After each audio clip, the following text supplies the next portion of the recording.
You're the best around. Couple of champions. You're the best around. Couple of 1-2 champions. You're the best around. Couple of 1-2 champions with brown skin and big muscles and handsome faces.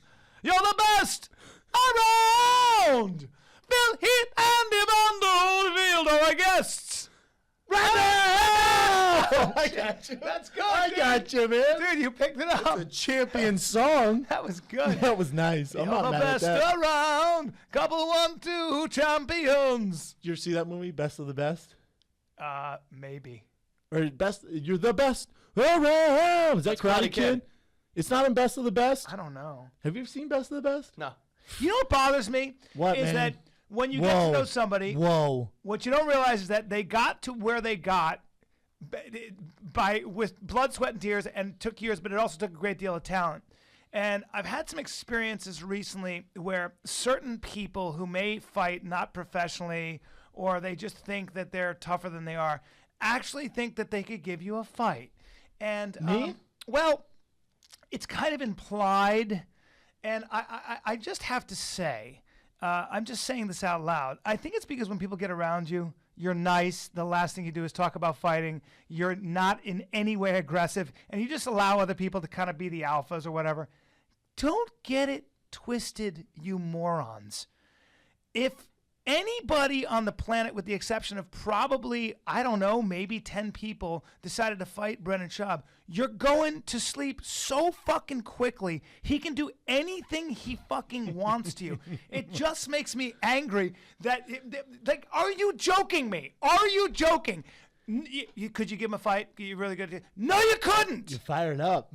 You couldn't. I just don't like when people don't give respect and credence to something that's been worked for. Yeah, I'm like That's that. been I'm like that earned. baby hippo on the safari. You're like, damn, look at that cute baby hippo. Yeah, touch that hippo. Touch See that what hippo, happens. you'll die. That hippo's gonna drag you into the water. Without, I'm that baby hippo. I look cute. I got joggers on. I got a part of my hair. Yeah. I look like an asshole. Yeah. I got a Rolex on. yeah, until you get a hold of them and their whole face changes. They go, oh, wait a minute. I'm that baby hippo. Oh, wait, in he the beat tall Robocop. grass. He beat Gabriel Gonzaga. Oh, he beat Andrei Arlovsky. Oh, he's fought the biggest guys in the world. Oh, yeah. Oh, I got you. It's called criticism, Brian, and people are naturally. Criticism is one thing. Please don't suggest you can hang with Brendan Schaub when you're. Well, it's the same thing. It's no different. It doesn't bother me in the least bit. I know it but doesn't because you know what you can really yeah, do. well, but also, people who are tough don't criticize. Like have you ever heard me going, I can beat that guy up? No. Have I ever said No. that once No, to you in actually my entire haven't. life? No. Never. No. If I'm trying to campaign for a matchup in the UFC, a fight, I'll say, I think I can beat that guy up. Well, you A don't even world-class tell me. You fighter. don't even tell me about the guys who are world class that you beat in practice. I've never heard you say Never. that. But I've heard other people say that. Guys who are worth their salt or anything like that, or guys who are accomplished, they don't talk like that. Yeah. So I'm assuming, we haven't even talked about this, but I'm assuming whoever says, oh, I can beat up Brendan, or whoever criticized, oh, Brendan might lose if he fought this person, they're not doing anything with their lives. They're not doing anything with their lives. And they've never done anything competitive. And if they have, they're not successful. Yes. Successful people don't talk like that. That's exactly right. Newsflash. That's- Successful people don't talk about That it. is correct. Yes. That is correct.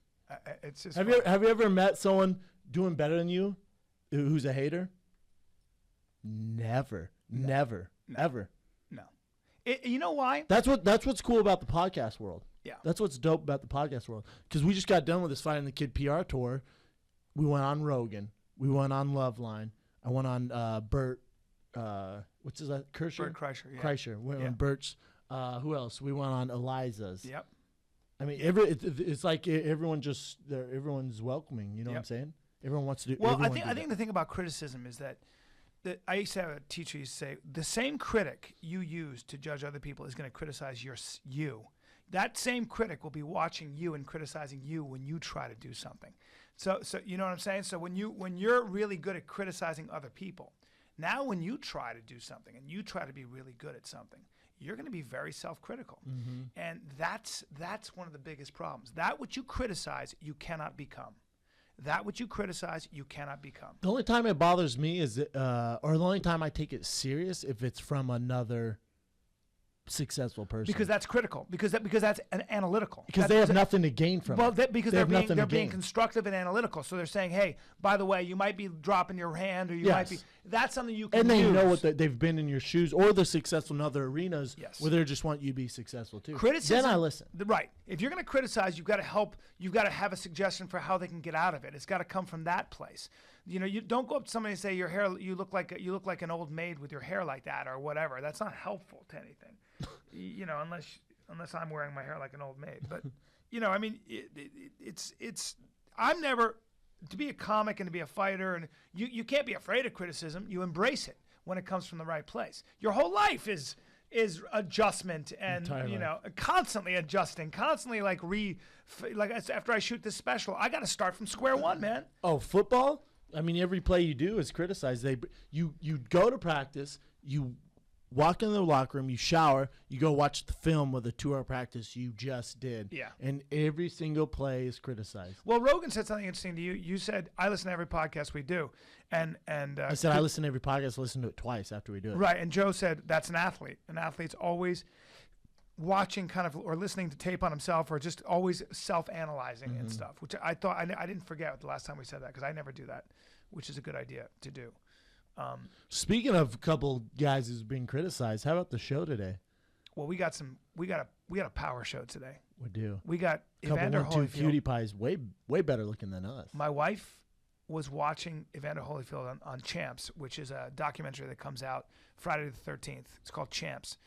It showcases essentially the ascension of Bernard Hopkins, Mike Tyson, and Evander Holyfield. It shows you where they came from. It shows you the ghetto. It shows you just how hopeless that environment is. It's amazing. And how most of those fighters, the only way out was to fight their way out. Violence was actually, ironically, the only way out of that violent world. But my wife was like, that's a very handsome man, young Evander. In shape, too, huh? Forget it. When he fought Tyson, his That body's retarded. Body Might for be the days. best body in some ways. Might be the Boxing? best body. In boxing? If that guy took his shirt off at a beach, I don't know that he could get better. Even we got Phil Heath, who's Mr. Universe. That's a different kind of Mr. Olympia. Mr. Big Olympia. difference. Sorry, Big Mr. Olympia. difference. Big difference, actually. Yes. Big difference. Mr. Olympia is, and he's been, I think he's won 5 times. 5 times. Yeah. 5 times. Coming up on Arnold's. I think Arnold's got 7 titles. So he's closing in, which is a whole different thing. This is what I want to talk about Evander with is I have Evander ranked higher than Tyson. Really? Well, he beat him twice. Yes, he did. And he's fought way better guys than him. Wow. You know what? I never thought of that. No, we don't talk about Evander. They don't talk about him enough. Everyone goes, oh, Mike Tyson, greatest ever. I disagree. Look at his record.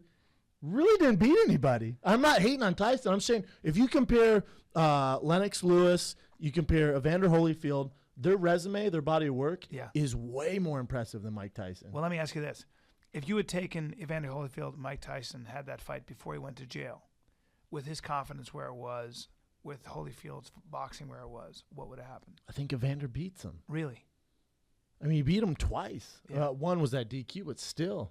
You look at Evander's body of work, it's way more impressive than Tyson. But Tyson had that scared factor where he was knocking everyone out in the first round. Flashy. He got an extra $100,000 in cash if he knocked someone out in the first round. So he's going for just trying to murk these fools. When Evander, I mean, he was knocking guys out, but not like Tyson. But all you hear people talk about is Tyson. Yeah. Why isn't Evander in the Hangover movies? Yeah, that's it's just not the same, right? I'll tell you why. Like one's a market. Like Mike Tyson was super marketable, and he ran with it. You look at all his commercials. Well, he all was that a villain. stuff. He played the villain. Yeah. He played the villain. Evander Holyfield was such a nice guy and a quiet guy and a religious guy. So, but you look at their body of work. It might be a little bit like the Schaub factor. You're super nice. You think you're not aggressive? Meaner? No, but I mean, you're not really the villain. You might be cocky and stuff. Maybe that was the knock on you, which you're actually not. But that's I've done 1 million podcasts. People are like, he's not that bad. Yeah, yeah. But I think that is people kind of are more intrigued by the boogeyman. Yeah, and Tyson, because he was a loose cannon. Tyson, when he said, "I'll fuck you till you love me," he raped a girl. Well, I mean, Allegedly. No, I don't think he did. I've looked at that case. No, allegedly. Yeah, He allegedly. Did, well, he went to that's prison what for I it. mean. He went to prison. But that's for what it. I mean. Yeah, Is that- Evander's is that- not doesn't have there's any that. of There was that. And my buddy hung out with him after that.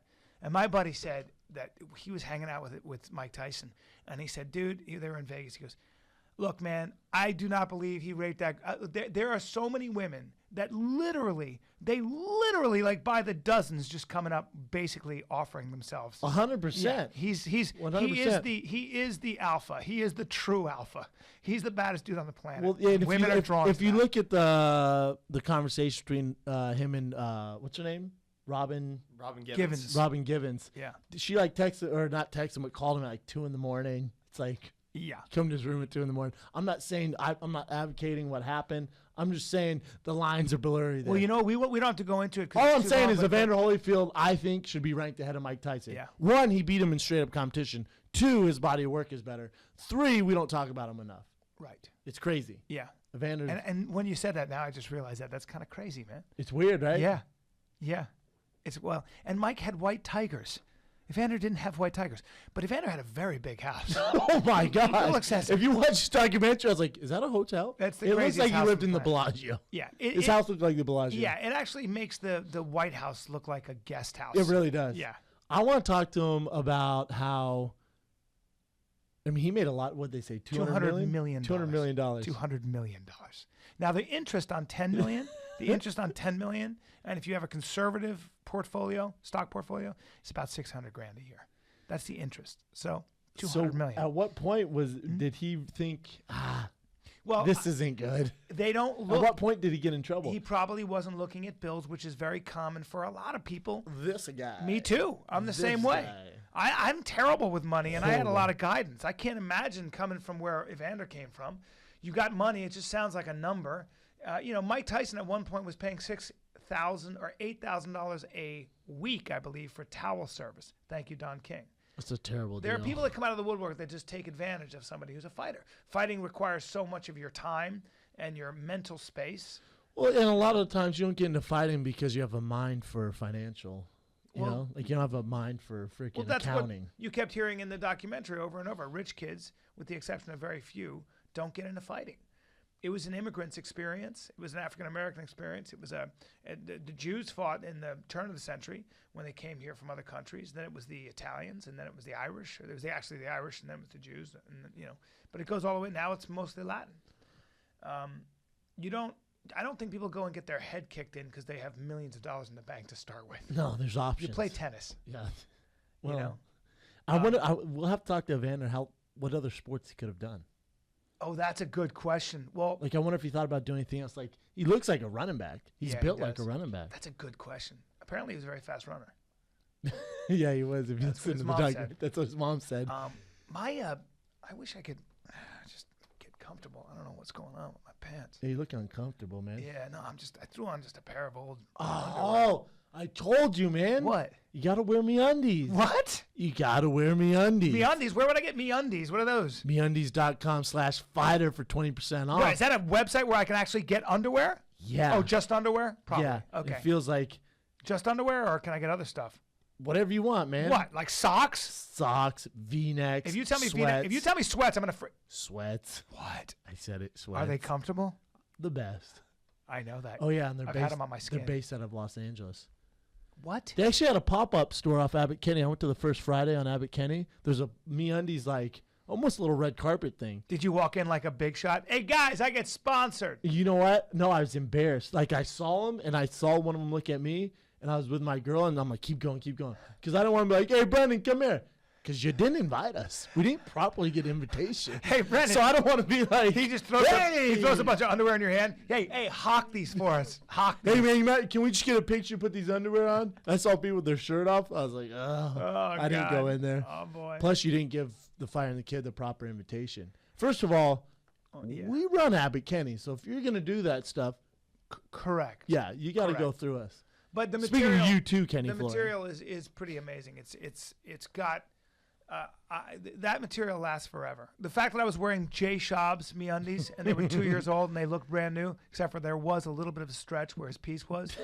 The point is they work if you've got a piece or if you don't have a piece. If you got a milk dud or if you got something else going on. I'm telling you, you won't find anything like this. Best underwear in the business, Los Angeles based. Support them. Support Fighting the Kid. MeUndies.com/fighter, 20% off. Yeah. Get And by you the way, some. how many times I got to ask? Send us some pictures of you and your MeUndies, please. I girls know, only. preferably women. Just send us this some is pictures. I mean, ridiculous, I don't care girls if it's in a white Guys, V-neck. tag girls at only. Brian Callen, at Whatever. Evan Hey, the man. Beard. Hey, man, don't tag women me. at Brendan Schaub. Are you guys ready to turn this podcast into the real deal? Schaumburg Improv. Hello. Good afternoon, Steve and Evander Holyfield. Champ, Brian Callen, Brendan Schaub, how are you, sir? Terrific. Can you hear us? Yeah, I can Yeah, hear we you. can hear you now. Can you Hey, hear us? Okay. Steve, is that you? Yes, indeed. I'm here with Evander Holyfield. Okay. And we didn't catch your name. I'm sorry, we didn't catch your names because it was on mute. Go ahead. Sorry, buddy. It's Brian Callen and Brendan Schaub from The Fighter and the Kid. And Hey. how are you? Champ, thank you so much for joining us. Thank you. I'm excited. We watched Champs yesterday, and it's a documentary that opens Friday the 13th. I got to tell you, it was a very moving piece. It really was moving to see where you came from, to see what you overcame, and to see where you've arrived. It must have been pretty amazing for you to do that, and now to be kind of getting people to come out and see this thing. Well, yeah, it's definitely, when you look back and, being a young kid and see where you come from because you didn't quit and being able to do some things that a lot of kids chose not to do. Yeah, and Evander, one of the things is that Brendan Schaub, who fights in the UFC, and he's been fighting for 8 years, he said something before you came on. He said, you know what? We don't talk about Evander Holyfield enough as being one of the greats because what we always talk about is Mike Tyson. And he said, but Brendan, who knows fighting and fights for a living, said, I got Evander as a fighter above Mike Tyson. Evander fought tougher guys, fought for longer. Evander, do you think, this is Brendan Schaub here, do you think the Mike Tyson effect is because he played the villain and you were such a good guy? But you look at your body of work and it's more impressive than Tyson's. Well, with me, I let people make their mind up, but my record speak for itself. Yep. And the opponents I fought, it kind of speak for itself. I fought whoever they put in front of me. Yes, you did. Yes, you did. And I might remind people that you started as a light heavyweight. You were not a big heavyweight, and you just answered back to whoever they put in front of you. Well, yes, it was. My mother told me a long time ago, this world don't run by the size of people. This world run by people apply what they know. And so if you find yourself applying the things that you know, you'll win. Right. But can you tell us a little bit? I'm curious to know. Being a fighter is such a hard thing to do. You came from such adversity. How did you keep your motivation? How did you keep yourself so positive? How did you continue to get into the gym and train the way you did? What was there a way? Because so many people are so self-defeating. They use self-defeating language. They start something with a lot of enthusiasm and then they quit. How did you keep that discipline? Well, the truth is that, starting at a young age, my mother controlled everything. So, at times that I would have quit when I was, young, at 11 years old, I was told, at 8 years old, I was told I could be like Muhammad Ali. And at 11 years old, I lost my first fight. So I wanted to quit. And my mama said, we don't quit.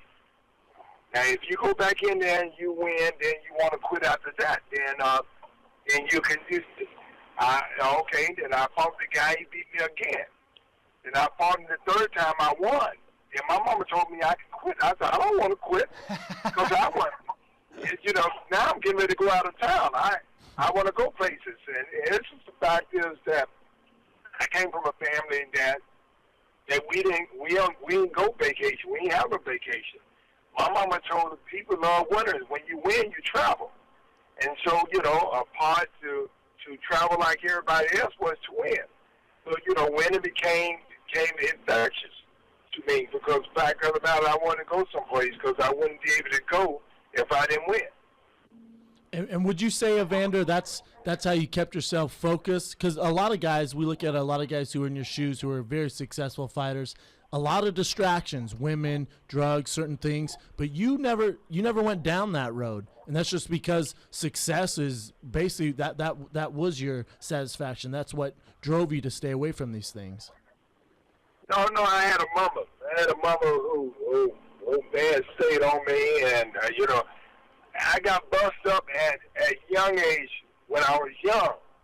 That it made a difference if I get embarrassed and all that, because my mom was the one that was doing it, and I couldn't talk back, I couldn't hit her back, and so just for me even, I came home one day, somebody was smoking reefer, and it got in my clothes, and I hugged my mama, I got slapped like that.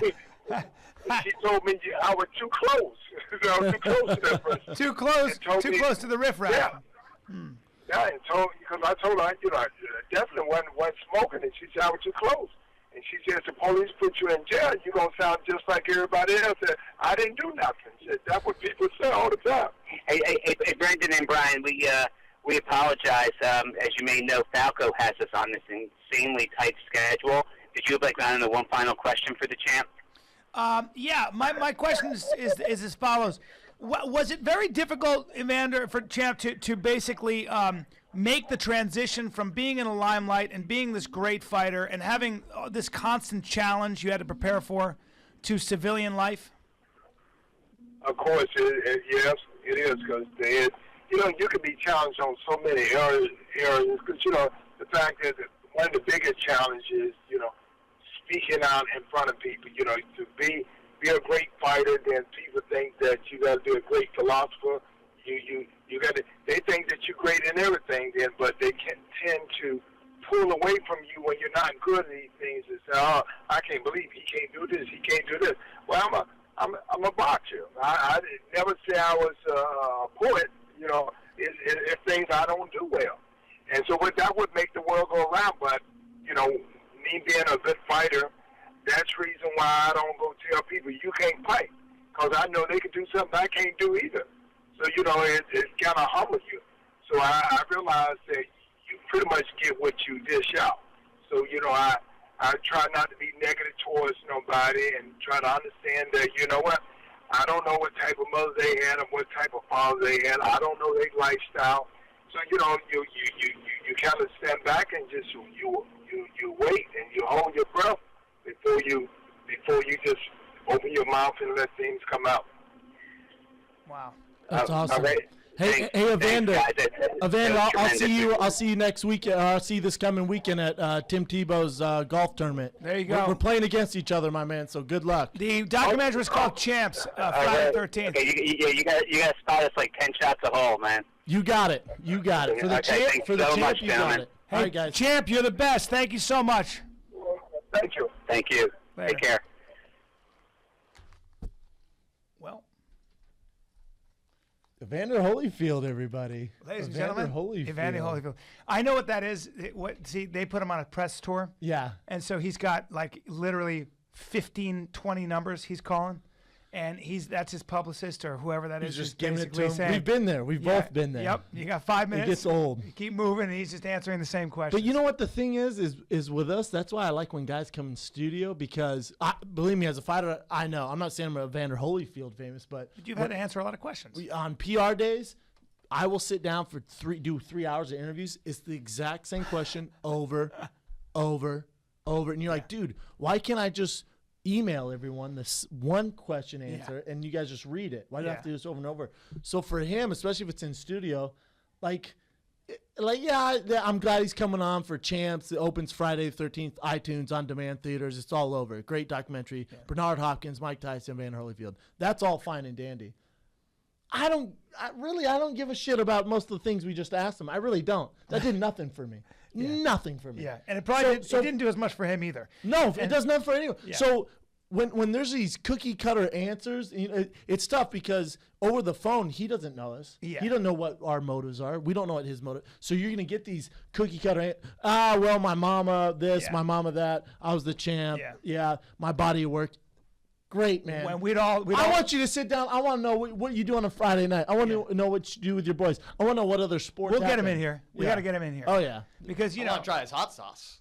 Yeah, he has hot sauce, right? He's one of those guys when you watch the documentary, like you can't help but love that dude. Like you can't you can't help but want great things for someone like that. You know, he had money trouble and stuff because a lot of guys do and stuff, and he made a fortune. I think he made $200 million. But you just when you see someone like that who's done everything they can to be the best they can be and delivered, you just want good things for them. This is why I like him, because a lot of guys who mess up or have faults in their life or the career, they go, it's my background. I didn't have a dad. I came from the ghetto. I came from the hood. And they always pull that card, which that's a legit reason. I'm not saying it's not. Evander came from the hood. Yep. Evander came from a rough upbringing. We never hear him once mention that. Right. Not once. You know who else, though, has really come full circle is Mike Tyson in a lot of ways. What a third act he's had. What a third act. I mean, that's kind of what I love about better this late country. than never. Yeah, but he's doing now he works with amateur boxers, and now he's doing a one-man show.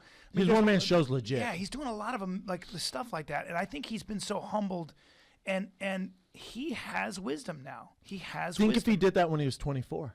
Yeah, maybe he would go down as the greatest. I'm sure he thinks that too. Oh, I'm sure. But that is kind of what life is. What life is, one continuous mistake. The older I get, I realize that it really is one continuous mistake. It's just how you react to it, right? Absolutely. I constantly go back to thinking, well, God, man, if it was 15 years ago, because I'm getting older, man. It's 15 years ago. I'd not young. I'd make a difference here, and I'd change this. I'd do this. No, I'd make similar mistakes, or I'd make different mistakes. You don't tell me that I'd come back and what I know now, I would do this. Everybody makes mistakes, and you'd continue to make different mistakes probably. And it's just when you're an athlete and you're in the spotlight, your mistakes are magnified. Yeah. Everything's magnified. Yeah. You make a mistake, oof. I heard a when guy, everyone else's aren't. Like, the guy who's working at Starbucks, he makes a mistake. He'll deal with himself internally, figure it out from there. An athlete in the limelight, you make a mistake, you got to deal with everyone else's criticism. You have to see it replayed on TV and replayed really in history. Replayed in slow motion. YouTube, you got to see it replayed in slow motion. Twitter, Instagram. Wow. So you want to be an athlete, huh? You know what's funny about you saying that is that Paul Check, he's a trainer, and he works with a lot of pro athletes. And he said one of the things that he deals with sometimes is when a pro athlete or an athlete gets a lot of attention, like they get a big trade, and now everybody's like, what are you going to do for our team? Or they get drafted in high level. A lot of times they'll get injured. And he believes a lot of times those injuries are kind of like psychosomatic injuries. Like they are legit injuries, but they'll almost give themselves an injury to take the pressure off themselves, so they don't have to play. So the buzz dies down a little bit, and then they can come back out. And he's got to deal with them because a lot of times he finds he's got to deal with them on that level. That makes sense. Before he deals with them on a physical level. I watched, but before we move on, check out Champs. Opens Friday, March 13th. iTunes, Demand, theaters. Yeah. You guys can find it if you're looking for it. Amazing documentary. Shout out to Evander Holyfield for coming on. You're batshit crazy if you don't think I'm going to beat the brakes off of him in golf this weekend. You're going to beat him in golf? Destroy him. Anyways. You're not much of a golfer, by the way, so please be careful. I'm not bad. I finished second last year. Did you? Yeah, what's your P's and Q's? Is that right? It's golf. I wish I was coming with you. Yeah, it's too bad. I got to be at the Schaumburg Improv this weekend. Where's Schaumburg, Chicago. I'll be at the Schaumburg Improv Thursday, Friday, Saturday. Sunday? No, you don't do shows on Sunday. Right. Yeah, that's way better than giving back to charity and stuff like that. Selfish as shit. I know, I'm selfish. I'll give you the check. Anyways, I watched a documentary on Klitschko. Before you go on, guys, everybody, Brendan, when I say pay me, Brendan is not taking money from me. We just don't get paid. We get paid quarterly. It's a bit. We get paid quarterly.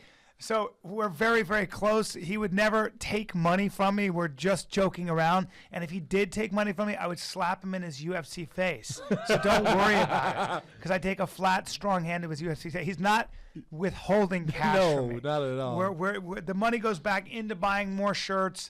And we just haven't seen a lot of money yet because people take us serious. Yeah, you guys really take it seriously. They really think embezzling money. It's true from that him. I haven't seen any money, and Brendan did buy a huge yacht, but I'm sure that's coincidental. I'm sure that's just coincidental. No, yeah. Bottom line is, I'm not. Jay He's not Schaub, seeing any Jay more money Schaub than I getting am. hatred emails. Yeah. People really think that we're stealing We're money. actually not rolling in it yet, but we're doing all right. Huh?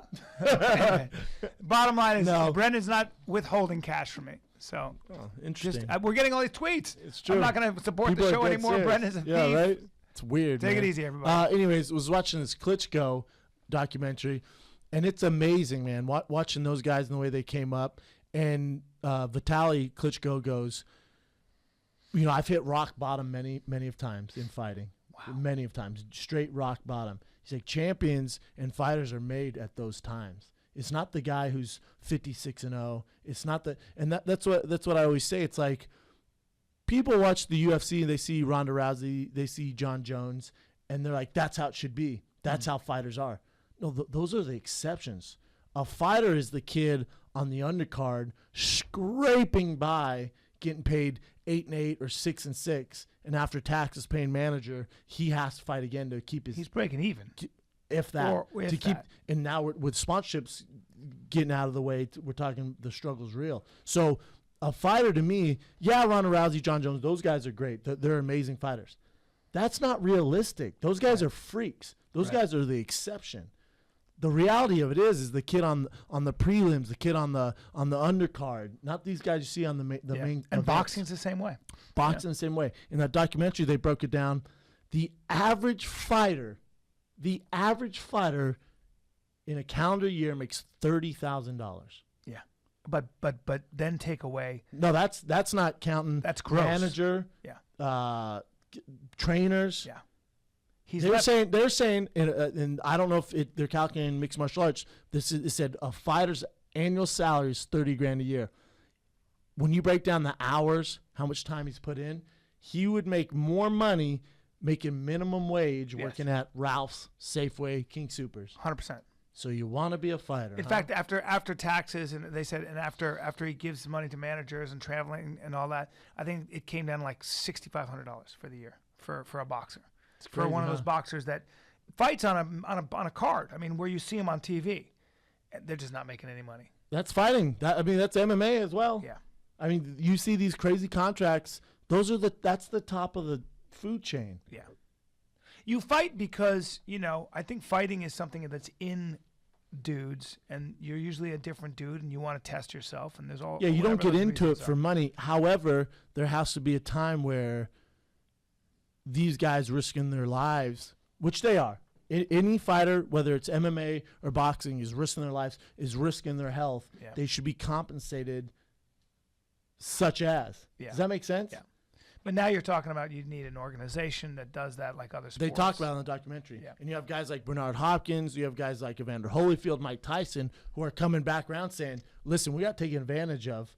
Granted, none of them can complain about payment, but they're saying. Well, but I mean, Bernard Hopkins says anybody that we represent, I want them to have their own accountant, their own lawyer. He's talking about getting taken advantage of. Right. Yeah. And it's coming, but you need megastars like that to say, this isn't right. Mm-hmm. That's what you need. Mm-hmm. And think boxing is just now starting to talk about it. How long's boxing been around? I know. How long? 100 years? Yeah, more than that. Yeah. Well, I'm saying as far as like, you talk about Jack Johnson. May as well use the number 100 though. Yeah. Right. Let's say 100 years organized. Yeah. Spectator sport, 100 years. Yeah. UFC's been around since 1993. Yeah. Not too long. We had a long time, my man. Yeah.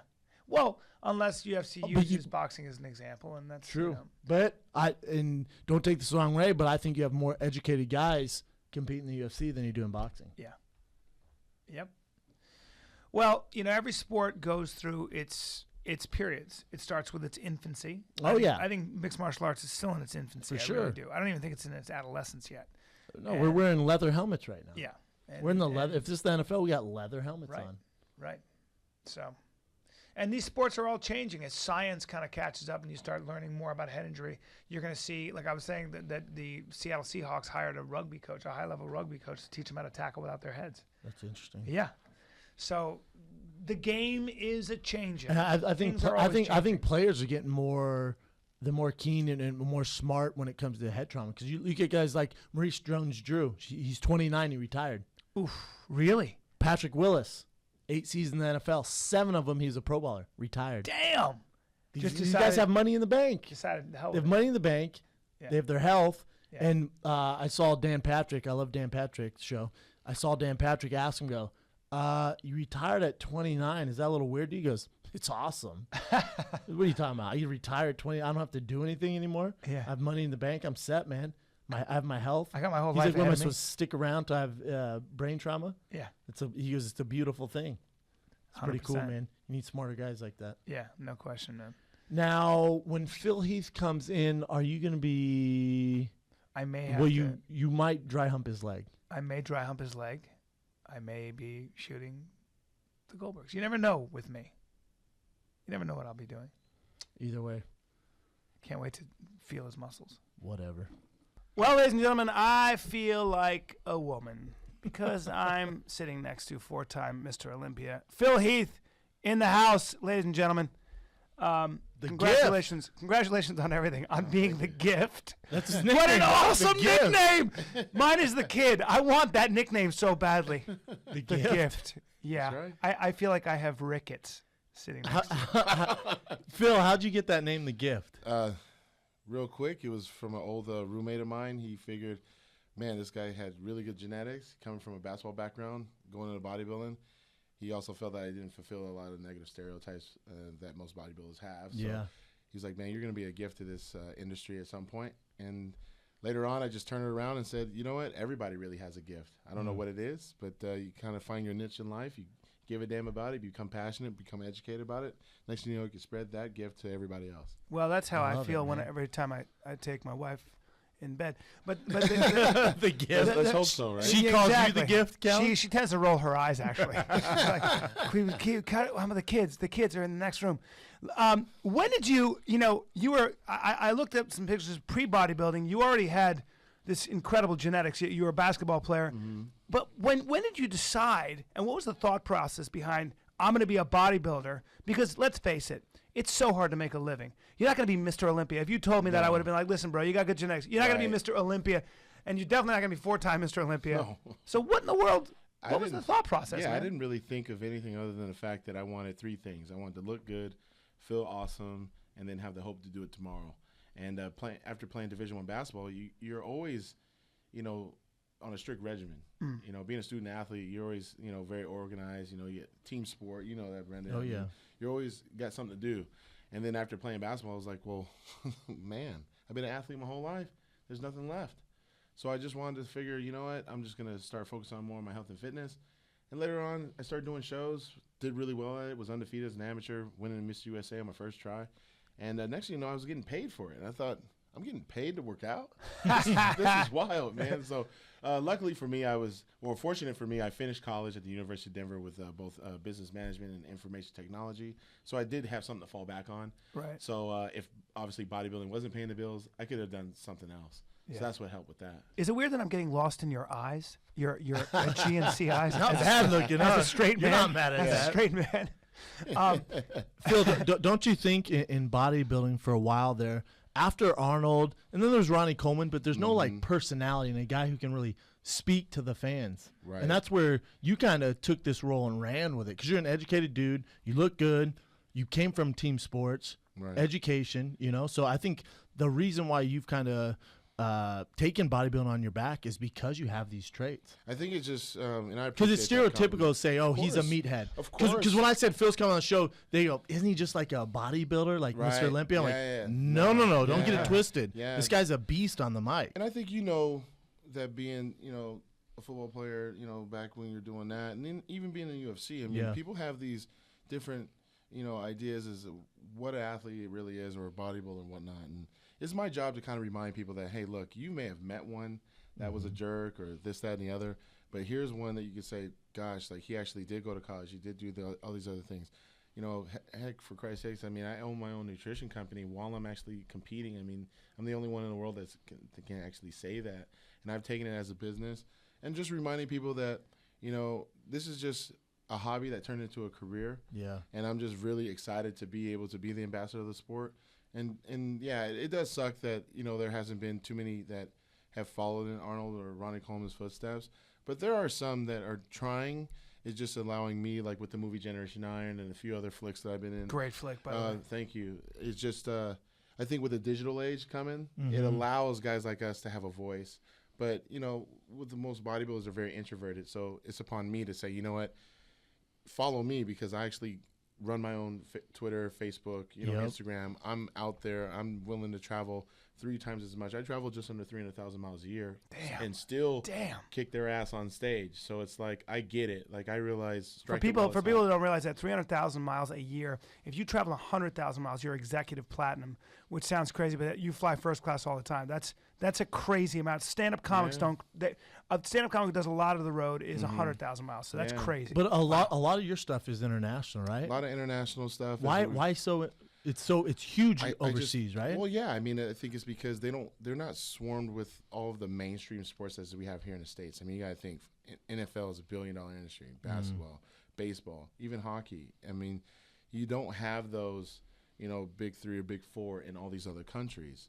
So bodybuilders, I mean, heck, you know, they're treated like, you know, rock stars, gods in these other countries. I mean, it's really big. But one of the things that I always say to people is that people don't realize how much a bodybuilder knows about nutrition and his own body. That's really essential, isn't it? I mean, you guys are almost scientists about knowing everything from. I think we're starting to realize that in all sports, we're starting to see guys and girls get a lot faster, bigger, stronger, you know, able to recover faster. People that get injured now can get injured and then come back faster. Why? Well, they'll see a bodybuilder and, you know, he or she will actually have no off season technically. They still, even if they're not competing, they still have to eat right. They still have to learn how to recover faster. They still have to understand, like, what's the difference between fats, carbs, and proteins, and then with those, like, how those get assimilated faster for different purposes.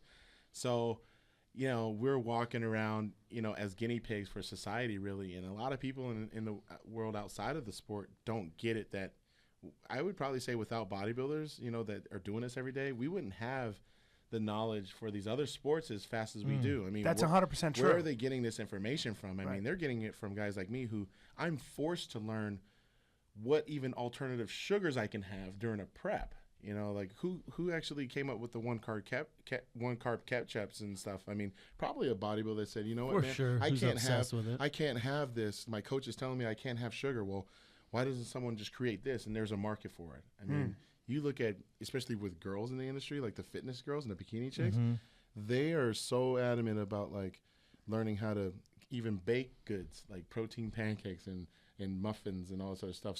And it's transformed into a business even for them. So guys like me, I mean, you know, I recognize the fact that this is going to be a lifestyle. This is going to be something I do for the rest of my life, learning how to eat well. And then the recovery aspect is huge. I mean, understanding, like, what, you know, glucosamine, chondroitin, MSM, you know, omega fish oils, what that actually will do to reduce inflammation and to get me back out there, you know, bigger, stronger. Can you give me 3 supplements that you think are essential if you want to just be in optimal health? I think, first of all, a lot of people probably don't even have a multivitamin in their regimen. They need a multivitamin, multi-mineral complex, whether it be in a pill form or powder. I think a powder is probably better. And I also think you have to have whey protein. I think you should, everyone should have some type of protein supplement. It actually repairs, you know, the skin, the nails, the blood, you know, the muscles as well. You know, all your internal organs really reside on, you know, these amino acids, the building blocks of protein too, with the branch chains as well. We all want to regenerate these things. I mean, just think of it like if a woman had really brittle hair, they would put a protein pack on her hair. It's true. To make it grow faster. So what do you think that's going to do with your muscles? Right. I mean, you need that consistently throughout the day. I think the most impressive thing about bodybuilders is your discipline. You have to be so disciplined. That's one thing I couldn't do it. The discipline, the chicken. You're just eating chicken all the time. I'm watching you Sweet look potatoes. at your forearms. Compared to his? I was literally, I'm like, yeah, while Phil was talking. You're literally, you're such a big guy, and I'm looking at you next to Phil, and I'm going, well, I look like Kermit the Frog. You look malnourished. I look malnourished. Yeah. I look like I've I'm been in chemotherapy for disappointed. 2 years. No. I'm disappointed in your forearms. Dude. I'm disappointed, Look man. at his forearms. I look like Kermit the Frog next to him. Dude, My that's- arms look like Kermit the Frog. I call that the belly of the whale right there. The belly of the whale. Congratulations. So what's the goal, Phil? So obviously 4-time Mr. Olympia, 5-time obviously. What's the overall goal? Like, where's it stop? Break Arnold's record. Well, Sorry, Arnold who doesn't said have- that? Well, Arnold doesn't have the record actually. Arnold won 7 Mr. Olympias. Right. 2 people actually broke it. Coleman, right? Coleman Oh. and Lee Haney both have 8. Damn. So that's just crazy. So technically I'm halfway there. Right. The good thing is that in this sport, for this particular era, guys are competing well above 35. I'm 35 years old. Guys are competing in their 40s now. So the sky's the limit as long as I stay smart and don't do anything stupid in the gym Yeah. or outside the Like gym. get injured. Yeah, getting injured, watching someone do something crazy and say, hey, well, why don't I try this too? And then next thing you know, break something. But I definitely have the goal of wanting to break the record of achieving 9. But I've gone as far as to say, you know what? 9 sounds cool, but 10 sounds awesome. Yeah, let's make it even, man. Let's make it just- even. The Let's man go is for 10. ambitious. And and with what you just said, I am ambitious. I think a lot of the time in sports, if someone says they want to achieve that level of greatness, people will say, "Well, he's an ass. He's cocky. arrogant." It's like, guys, like it's just my goal, man. I mean, I Yeah. get it, Yeah. but maybe I should encourage you to have bigger goals in your life. If you 100%. if you want to go from being a child, you tell your kid, hey. Your kid's like, hey, I want to try the spelling bee. It's like, well, why not be the best in your grade? Well, I want my kid to say, screw being the best in my grade. I want to be the national champion or the world champion. And we wouldn't look down upon that. But in sport, they'll say, oh, well, you're being a jerk. Why you want to look, why you want to do that? It's Well, like- people mistake that for cockiness. It's like, no, man, No, I'm confident in my skills, Well, and I know what I want. Yeah, and I have to actually put in the work. It's not going to be easy. Right. I mean, well, it was, how do you talk to yourself? I think learning how to talk to yourself is so important in sustaining intensity and achievement. How do you talk to yourself every day when you have to wake up and you got to face that gym? I don't know how many hours a day you exercise, but I know that you're putting yourself through some serious pain. Do you have a ritual of how you talk to yourself, like to think limit during- sort of self? I think during the prep, I prep for around 15 weeks. But in the off season, I'm just really it's kind of a blur. I'm traveling this place, that place. But when it's time to really get after it, I'll be honest, man. I never really had said this before, but I had a athletic director in high school who used to say, Phil, you're an effing god. And I go, get out of here, this and that. He goes, no, man, you need to tell yourself that every freaking day before you go out and play football or basketball or track. You need to tell yourself that so you can be that guy. And every so often I look at myself in the mirror and go, you're a bad like you're a bad dude, man. You're a bad motherfucker. Yeah, you you're say a bad dude, man. And you're going to show the world who you are when the time is right. And for me, the preparation is months before the competition, right? So I have to make sure my mind is strong, but I can't get overly excited. So it'd be no different when you're doing your fights or even when you play football. Those first 2 minutes of the game or the match, you can't just go out there and lose sight of the actual game plan and just, be on the adrenaline kick. Just for stay me, composed. Yeah, for me, I have to realize I can be excited a year out from a contest, but it has to peak at the right time. So I can't get too crazy because then I'll burn myself out. So it's like around that 10, 15-week out mark, that's where my training is at the highest level, and it's my job to ride that out and be at peak performance and just tell myself every day that when I'm having a rough one, this is the day that is going to win the show because my opponents are having their best day. That's what I was going to ask you. They're having their best Are day. the opponents pushing you in the gym? Guys like Kai Green, Jay Cutler. I think those guys are, obviously the way I look at it is I'm on this mountain, right? They're trying to come up there. In order for me to kick them down, I'm not even, to be honest, I stopped thinking like, oh, I just got to kick him off this mountain. It's like, well, why don't I just climb to a higher one? Yeah, just keep going. Just climb to a bigger height. Well, that's an interesting thing. So as opposed to kicking them off, I'm going to get a higher peak. Because there's only so many people that can climb Everest. See, instead of like kicking them down at a lower level, why don't I just go higher? Just climb higher than they can reach. eventually that air gets so thin, the pressure is so big, they can't handle it. Yeah, you'll be the only I'm one. willing to do it. So that's how I look at it. There's always bigger mountains to climb. And are you cool with those? Because you guys obviously you see each other. Right? So I'm like cool. you, Kai, I'm Jay, cool with all Jay. the- I'm probably best friends with Jay on tour. Branch Warren I'm really cool with. A few other guys. You and Kai don't like each other. Kai and I we are not going to be friends right now. We are going to be guys that are like Yankees, Red Sox. Yeah. Kind of like Just that. competitors, my fierce competitors. Yeah. Because I mean, he it's always just- finishes second to you, really, Yeah, lately, right? I mean, I like the way you talk about it in it's just Generation Iron, where you're always Oh. like, listen, man, when you got a gift and you have a work ethic, it wins every time. Because he just thinks you're lazy, thinks you're gifted, well, right? he's That's gonna, his whole thing. He's gonna say this because it's his only way to rationalize Yeah. why he's losing. Mhm. And he's been at it, for 10, 15 years plus than I have. So I would be pissed too if I was 10 years deep in the NBA and I saw LeBron James come out of high school kicking everybody's ass. I mean, it's just, a lot of people hated on him, and it's like some things you just can't stop. So unfortunately for him, I came in at the right time for myself, but not for him. Yeah. If it wasn't for me, he'd probably be Mr. Olympia, and I'm the one standing in his way. So there's really no point for him to like me. I think maybe 10, 15 years down the road, we'll probably have a different chat. But as for right now, I respect him as far as a competitor is concerned. Outside of it, I don't really care to know him too much because You're not going to waste your energy. we don't have the time anyway. Yeah.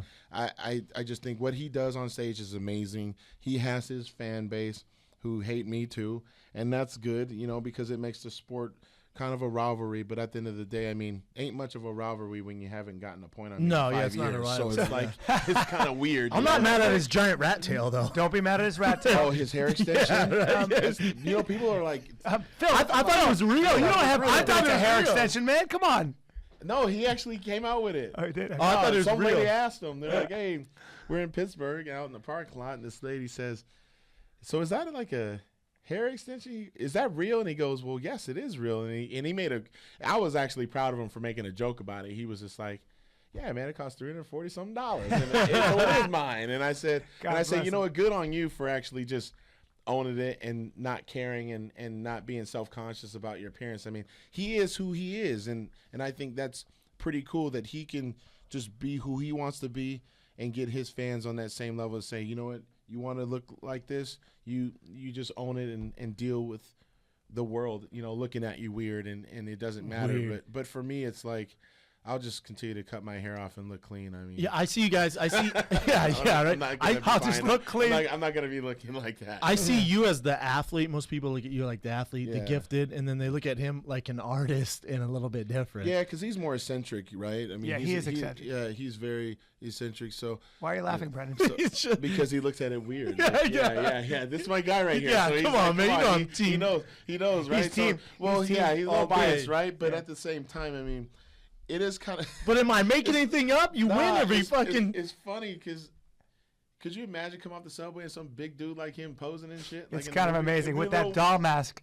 Just like the mask, right? yeah. The Phantom of the Opera. Yeah, My favorite part of Phantom the Opera. movie, and then I'll get off Kai, is they show him like in the subway with the mask on, like doing the robot, and they show you like driving in Denver in your Bentley. I'm like, fuck, man. Well, what are we doing? speaking of which, he looked like he was in prime shape there. Give us your routine in the 15 weeks you're getting ready for competition. So- I don't think people realize how Spartan that is. It's nuts. I mean, you're getting up, typical 4:45, 5 in the morning, doing an hour's worth of cardio. Damn. And usually empty stomach.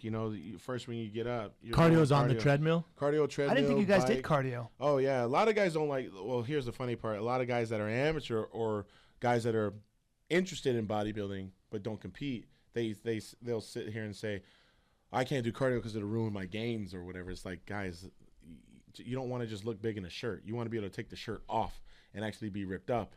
And they're more focused on the scale and how people see him in clothes. But Okay. in bodybuilding, I mean, gosh, you're not wearing any, so you have to do cardio. I mean, you have to exercise your heart, right? Right. So, anywhere from 30 minutes to an hour worth of cardio. Right when I get up, I'm eating every 2.5 hours thereafter. Anywhere from 12 ounces cooked protein. It could be chicken, egg whites, fish. It's a lot of protein, isn't it? Who's usually making 5, who's 6 making pounds these a day. meals? Me. You're doing all this. I do it all myself. You know, because I don't know. I'm just really meticulous about it. I'm doing that. 5 pounds of, chicken or protein, and then half of that would be in carbohydrates. Dang. So you're eating a lot throughout the day. So you're eating every 2.5 hours. Yeah. How many calories would you say? I mean, if I had to calculate it, probably 5,500. 5,500 every time you eat? No, That's no, clean no, eating. Okay, throughout okay. the day. But the Yeah. clean eating. But the difference is between the clean eating and the eating junk. I mean, you Yeah. can eat 1,000 calories of junk, no problem. But to do that, 55 to 6,200 calories a day, spread out between 7 to 8 times, that's nuts. Like and you have to really focus on your digestion and everything else. How do you help yourself digest Well, probiotics? you have probiotics, prebiotics, digestible enzymes, stuff like that, making sure that you are passing that, because if you don't, like, you're going to have a huge stomach, because the bacteria is still stuck in there. So along with the training, you also have the recovery part, and you know about this. You have the because hyperbaric chamber, yeah, right? I have a hyperbaric, but what's funny is that I stopped using it because one day I freaking woke up in it and I got claustrophobic.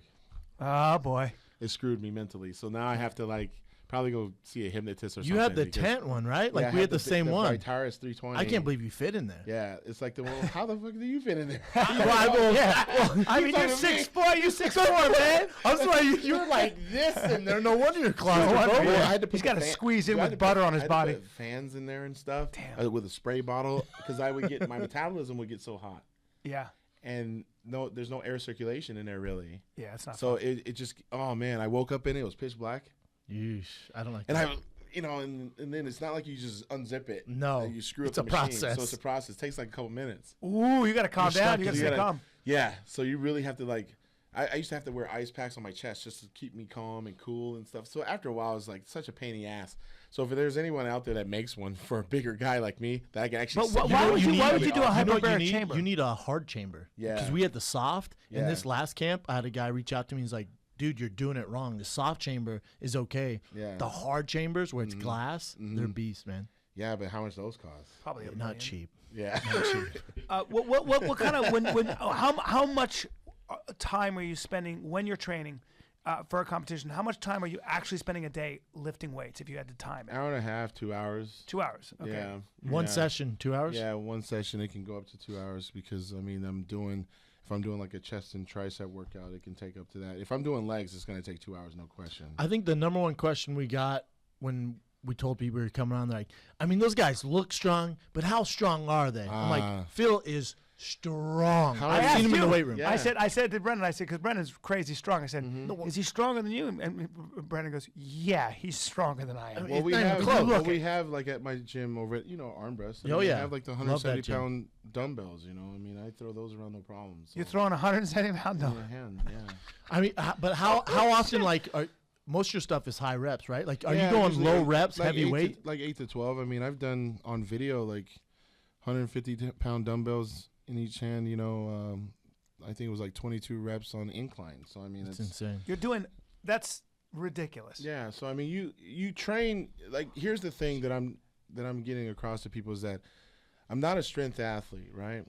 It's obviously a stronger muscle is going to be a bigger one, but I can't be focused on like doing 3 to 5 rep maxes because I could potentially get hurt. I mean, you're talking about if I can do 170 pound dumbbells on flat bench for 10 reps, that probably means that I could typically train for 200 pound dumbbells. Now, is that going to yield for those 3 reps that I get it Right.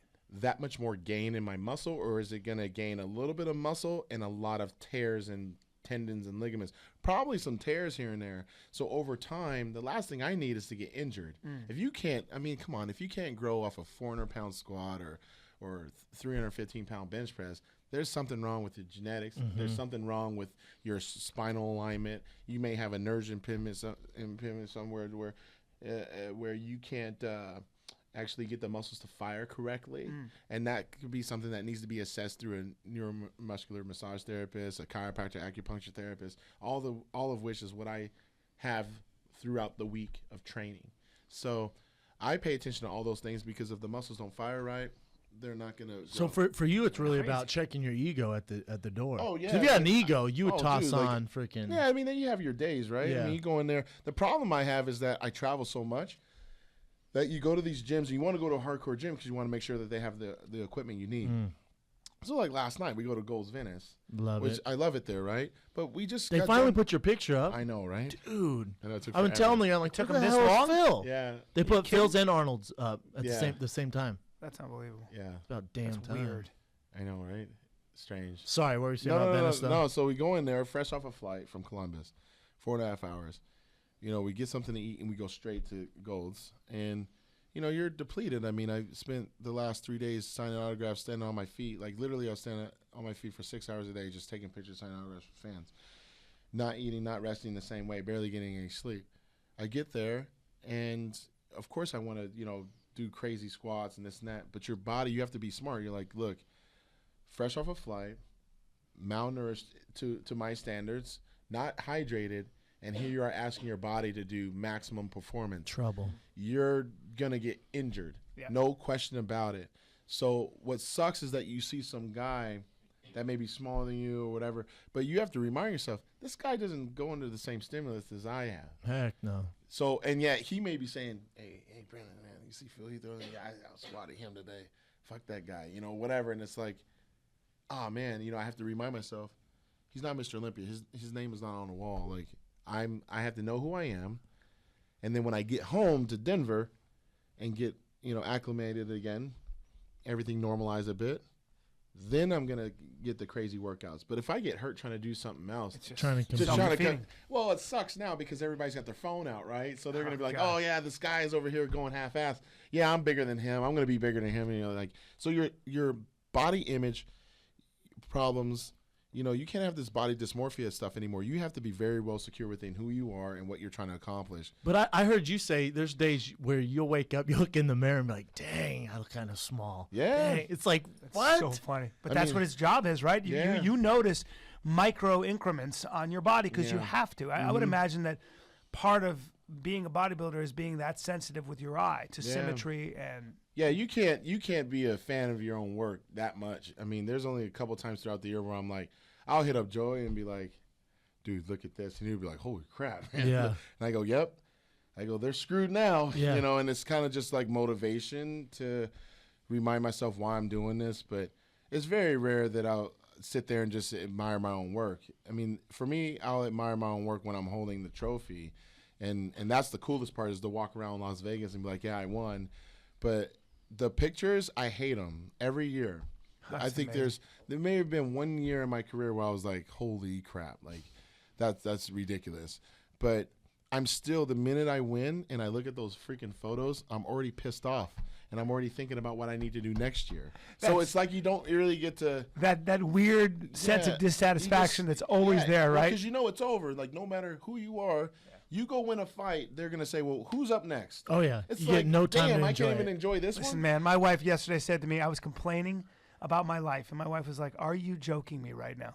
Look at how you're." I was complaining about working too much. I was complaining about doing the TV show and then doing this pod and traveling and stuff. And she was like, "If you didn't work, you'd be complaining. What you always complain, man? Can you look at what you actually have?" Yeah. But in a lot of ways, Brendan and I talk about this. What kind of drives you is that constant sense of Yeah, dissatisfaction. you're Like, never I can do that. satisfied. Because you want to be the best at what you have, and you want to strike it while the iron's hot. And Yeah. a lot of people, they're afraid actually to succeed.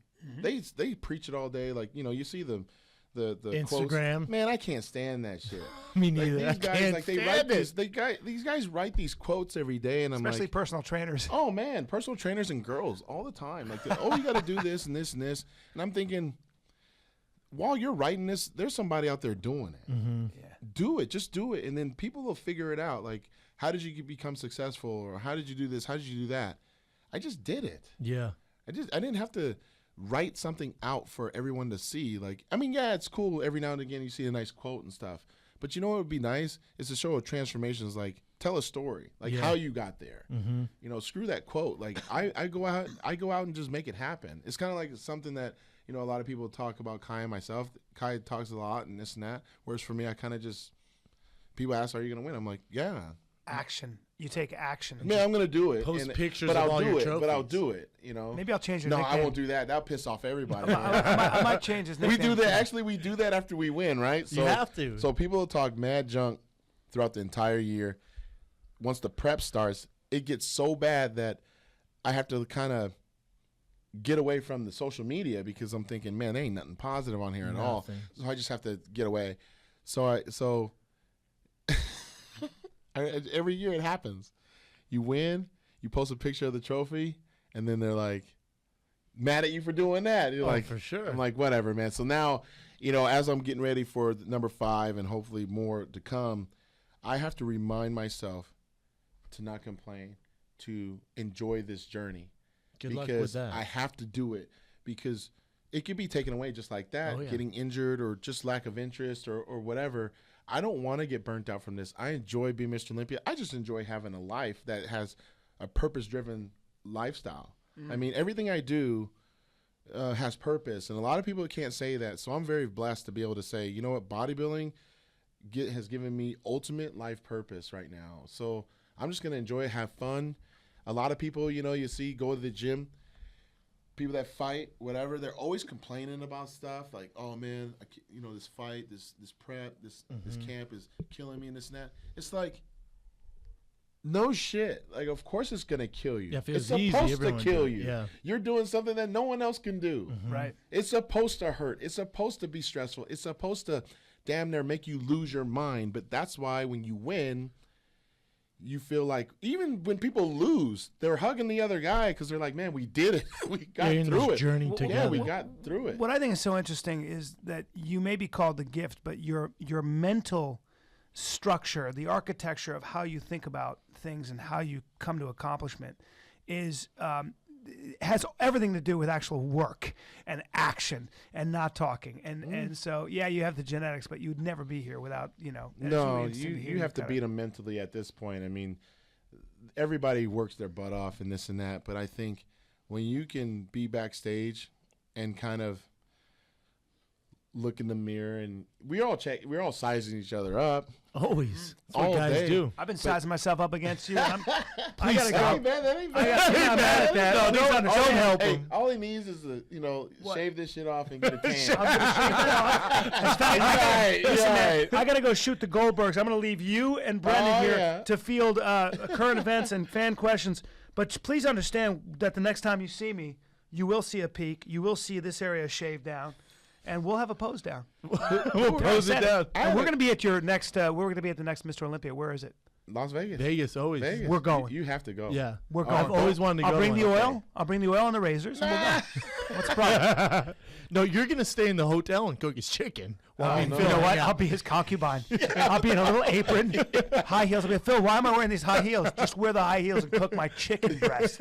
And I want some yams. Yeah, some yams, yes. All right. You got it I down sprinkled now. some maple syrup. Sugar? Get. That was him bitch slapping me with his thick as shit hands. Wait, this is turning into a fantasy, and I'm a straight man.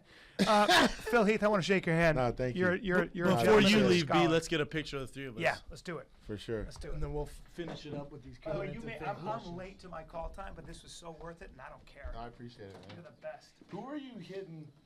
Man, he was like, someone was like sparring with him in here the other day. You were screwing around like you were hitting a wooden man.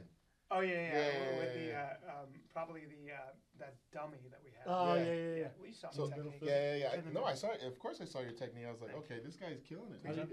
We flex him? Dude, yeah, we're flexing, you idiot. What are you talking about? Thank you so much. Why we gotta flex? Hey, next time you're here, let's get dinner and all that. Yeah, You for guys sure. can. Absolutely. I don't care. Oh man, Take care, man. See you later. usually I would have cut that part, the whole segment out of the video, but Hell yeah, we're flexing, you idiot. God dang. yeah, that's for sure staying. That's funny. You got it. Oh my goodness.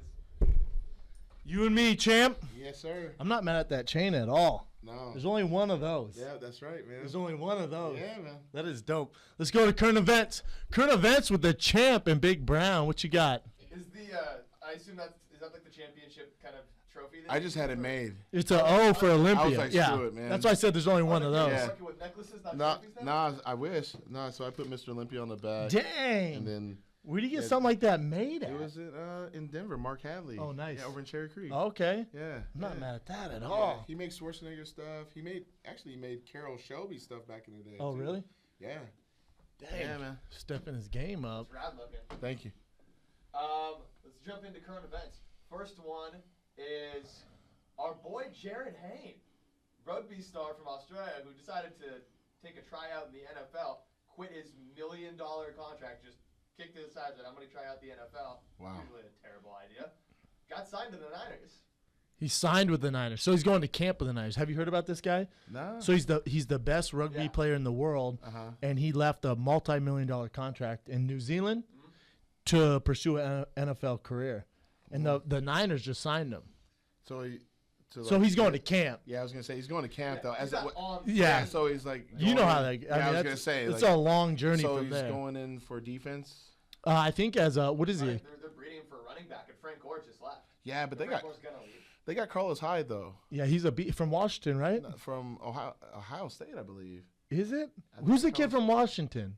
You might be right. Oh, You might. yeah. You know what I'm talking about? Yeah, they got running backs. They Though, do have. so Yeah, they have running backs. So I don't know. Hyde like, is a monster. He's sick, dude. I can't imagine. They're saying they're using this guy though. I think for special teams, kickoff return, Yeah, punt but return. Could you make $1 million doing special teams as like this new guy? No, they're going to use someone else who can Yeah. play defense. So you know how it goes. So I wish him. I want him. I want him to make it. Me too, because that's a great story. Dope story. Usually people talk trash about American football. Yep. You know, that are outside the U.S. Most of the time, it doesn't work out. When those guys try to Yeah. come from rugby to the NFL, it doesn't work out. What else you got, Ev? 3-year deal, $2 million, and Nothing guaranteed though. yeah, nothing guaranteed. That's how it works, man. And his 40 time was 4.5. Pretty good.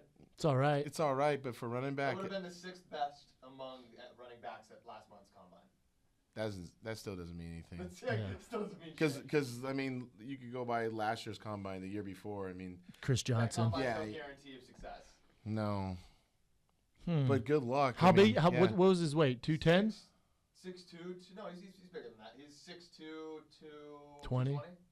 Big dude. Big dude. Yeah, Yeah, that's a big dude. that's a big guy. I hope he makes it, Pass man. block. That's You know, small. yeah.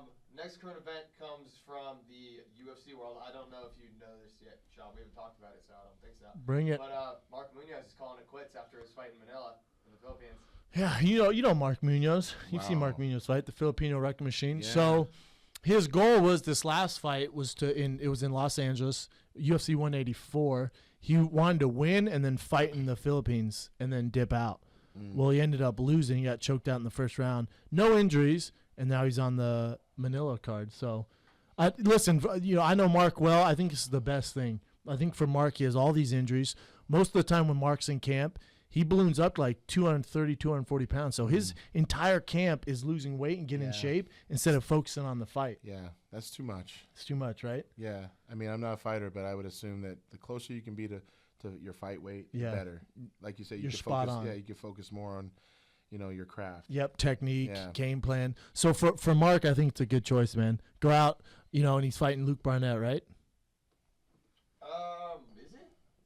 I don't think he's fighting Luke Barnett, Big Slow. the big old British dude. Yeah, No, I don't think so. Barnett was fighting. they're fighting. Are you sure? Yeah, Let's check this out. look it up. Look it up, man. Yep. Luke Shaw's on it. There you go. Hey, What do I know? Just been in the UFC for 6 years. No, baby. No biggie. Yeah, listen, for Mark, I hope it works out, man. I hope he gets a win. I love Luke too, man. He's a big fan of the show. I know he listens to the show, but Mark's my guy. I really hope he wins. He has a huge future, and he does seminars, wrestling seminars. He has all these charity events. I mean, he's the nicest guy you ever that's meet. really cool. Yeah.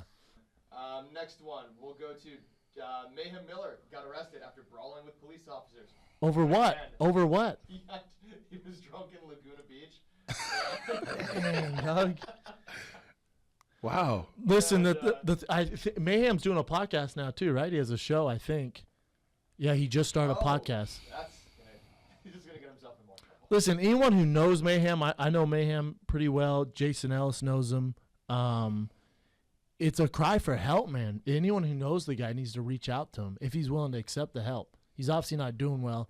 And this is a time where people, I think it's easy to chalk up to, this dude's crazy. Oh, he's going crazy. Oh, that's Mayhem. I think it's a cry for help, man. So I think if you know him, you need to reach out to him. Yeah, the guy's gone a little bit off the deep end the last couple of years. He's lost everything. He's lost everything. He went from being the Ultimate Fighter coach, fighting the UFC, lost against Bisping, to being arrested, to having almost a shootout at his house. He's live tweeting while the SWAT team's busting down his door. Got arrested while he was naked in a church. Yeah, man. To me, when people act like that, it's a cry for help. They're looking for attention, looking for help. For sure. Yeah, he's completely lost his mind. In any case, that was current events. Dang. Pretty weak today. That is rough. Not great stuff out there. That is rough. Phil, how close do you follow UFC? I mean, you watch it. Yeah, I watch it. You know, I see some of the guys in Colorado, you know, training and whatnot. You know, I obviously like where it's going still. You know, it sucks that some of my guys, you know, I don't see as much. Yeah. You know, but overall, what I really like is the athleticism. Mm-hmm. I love like how fast some of these guys are. I've been paying attention to the women as well, so that's been really neat. But I really enjoy going to watch. I mean, we just had one of our gifted nutrition athletes, Todd Duffy, actually. Ah, he's my buddy, man. You know Todd's my Todd. boy. What a freak, huh? Freak. This guy like will walk in the gym. He's the guy that doesn't need a warm up at all. And be like, hey, can you move that barbell with those 2 plates on each side? It's 225 pounds. Yeah, sure. Just pick it up. He's a freak monster. Just nothing. Like no warm up, nothing. He just is a nut, dude. And he had his bouts, you know, like bad management and this and that and the other, and now he's on a much better tear now mentally. Like I don't know if he has anything coming up, does he?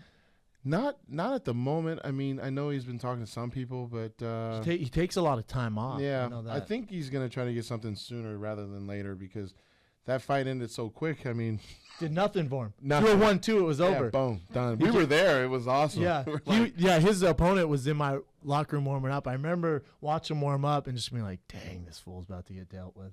Because I know Todd was a training partner of mine. Yeah. Todd's a good buddy of mine. Yeah. Todd's a monster. Yeah. If Todd in the training room can correlate that to the octagon, he'll be champion It's one day. bad. If he can duplicate what he does in the training room. He's not there yet, but he needs experience, stuff like that. I'm telling you, man, I tell people this all the time. He's one of the most talented guys I've ever seen. He's in the a gym. freak, and then to know his mindset was usually kind of, I think, what people didn't realize is that he was very timid. Oh, yeah. And for this one, he was like, I actually want to hurt the guy. I'm like, oh, yeah. If he has that mindset, I'm thinking, we just this is bad. need that same guy to carry in if he fights a top 10 guy. Yeah. If he gets some of these monsters. Yeah. That's what we need out of him. I like his confidence right now. Like he was with us at the Arnold Classic, just hanging out with the Gifted Nutrition booth. And, you know, I just like his demeanor right now. It's just much different than when I saw him years ago when I first met him. Yeah. And I think it's sometimes just different levels of maturity. And for sure. You know, you get older, you kind of realize, okay, I've got another shot at this.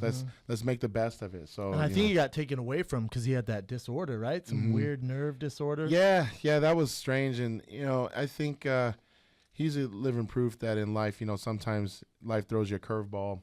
And as long as you're willing to take a swing and, you know, and not strike out and hit that sucker out the park, good things will come out of it. So, you know, shout out to Todd. You know, he's doing really good. You know, we're really excited for him. True that. Let's go to fan questions, Evan the Beard. All right, let's do it. First fan Tell me we got some good ones for Phil. Yes, we definitely have better fan questions today than we did have current events. it was tough on the event scene today. Not a lot going on. Yeah. But sounded like it. Yeah. You're like, hey, Phil, do you know this guy in Switzerland carrying trees on his back? No. Phil's all right. Nope, I don't, man. Okay, cool. All right, there goes that. There goes that. All right. First one comes from Ralphie Charles. He wants to know if you were training Brian Callen for an Olympia, what would his regimen consist of? Don't even start. I wouldn't even take him on as a client. You don't want Callen as a client, man. You think he'd complain a lot? Yes. Yeah. That's all he does. That's what I was just thinking. I'm like, he'd have to not complain. This would be Brian in the weight room. Yeah. You'd say, hey, get on the bench. You'd be like, oh, cool, bench. Hey, what's that for? Is that a leg press? I'll do the leg press. Hey, is that a deadlift? I'm going to do deadlifts. Oh, let's go to arms. Yeah, that would kill dude, me. That's Brian. Right there. Like, I'd be like, no. I'd be like, slow the hell down. I would just go, get out. Yeah. Get out. I'm telling you don't want to deal with it. No. And he'd be asking for gifted apparel all the time. Swag all day. All day. He'd That's be what wearing does it but not nonstop. lifting in it. Yeah. And he's gonna ask to wear your chain around the gym and take pictures with it. Yeah. And take pictures of Instagram on Please tell me he's not gonna be the guy in the gym taking the pictures in the mirror. it. For sure. In between I see sets. those guys at Gold. Dude, In between sets, I saw one guy squatting with a Bluetooth on, with the Bluetooth going, yeah, no, it is crazy, man. No, yeah. Just talking like you're obviously not lifting hard enough. Yeah. If you have a Bluetooth in, you're talking. That's pretty bad though, because I mean, Joey and I've done that. I got ready for the Olympia last year, and I'm like, hey, hold on, I'm doing leg extensions. He's like, how much you doing? Oh, full stack. No worries. Oh, but you're talking to him. Yeah, I'm talking to him. Yeah, okay. Yeah. Yeah, well, yeah. In Gold's gym, you'll see people literally in between sets, just in the mirror, just boom. But the selfie thing in the gym has got to stop. They have the picture on the wall that says no camera phone. Yeah, in Gold's. In goes all the gyms around the world, really, and the guys are still doing it. Now, I get it. You see a celebrity in the gym, and you want to catch them. Fine. With me, it's more like just do it when I'm not actually in the middle of a set. They'll Yeah. like stand like. Yeah. You're like, come on, man. Imagine when you were in Colorado if I walked over next door when you were over at Grudge, and I Yeah. just stood like. First of all, they wouldn't let me in the damn ring. Yeah, you know what I no, mean? not a chance. But even if I was, I'd be like, hey, what's up, man? Are you usually lifting alone, or you always have someone with you? I always, when I'm not on tour, I'm 100% solo. I see you'll post pictures at like midnight, Yeah. 1 in the morning at the gym by yourself. Yeah, I love it. It's one of those things where I realize all you East Coast guys are asleep, Yeah. and I'm still in here kicking ass. Yep. And you know damn well you're worrying about what I'm doing.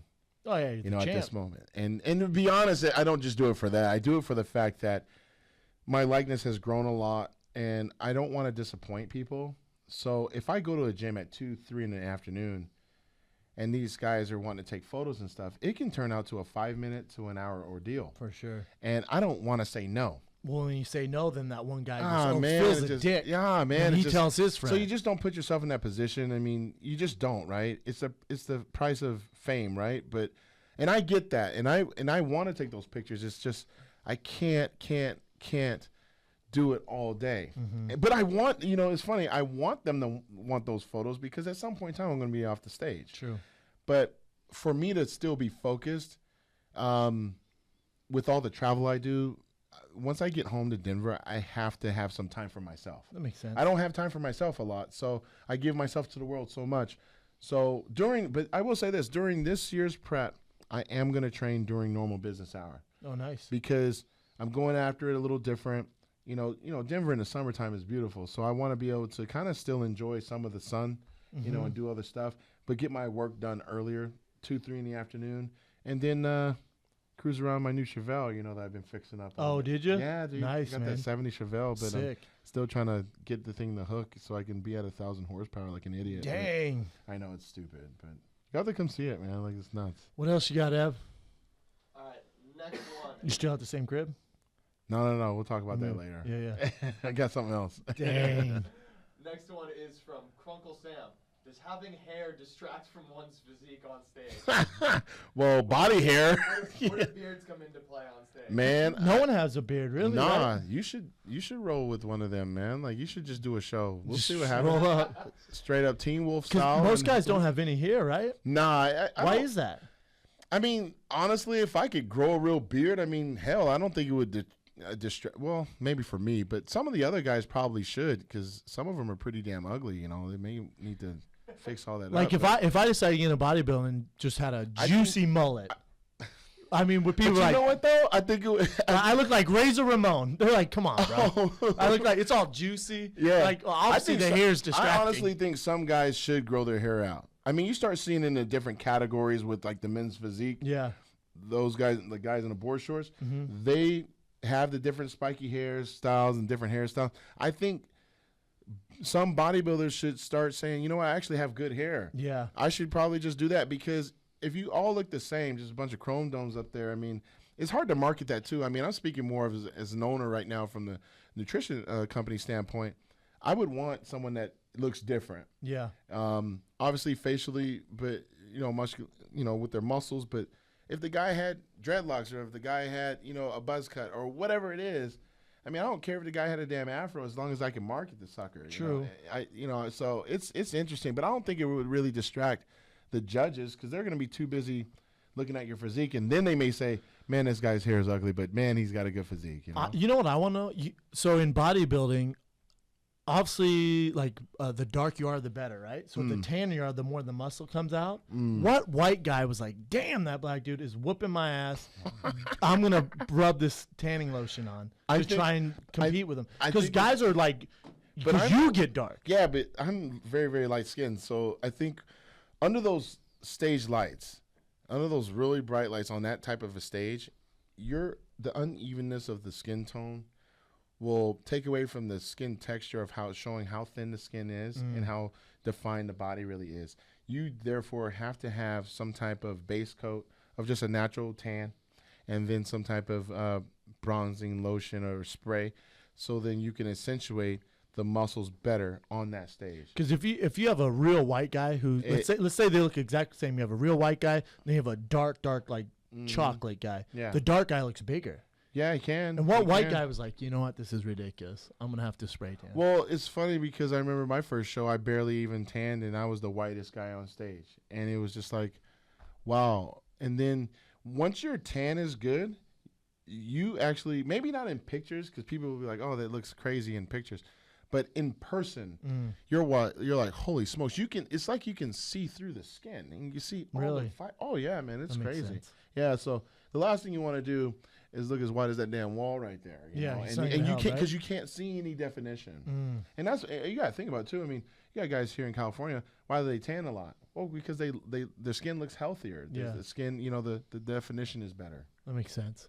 Two more, Ev. What do you got? All right. We'll get the champ out of here.